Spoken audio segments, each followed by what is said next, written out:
حضرت شیخ سعدی رحمۃ اللہ علیہ کا واقعہ، گڑ کے بدلے سونے کی انگوٹھی۔ حضرت شیخ سعدی رحمۃ اللہ علیہ نے ایک حکایت لکھی ہے۔ وہ فرماتے ہیں، جب میں چھوٹا سا تھا میری والدہ نے مجھے ایک سونے کی انگوٹھی بنوا کر دی۔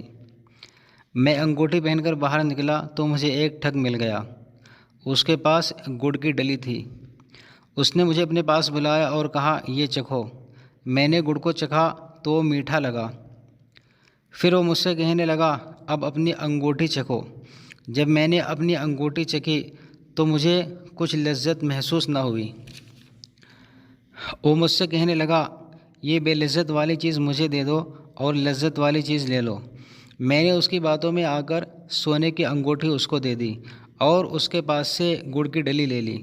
فائدہ: اسی طرح اگر محبت الہی کی قدر و قیمت ہمارے دل میں نہ ہو تو آدمی غفلت و معصیت کی وجہ سے اس کو ضائع کر دیتا ہے۔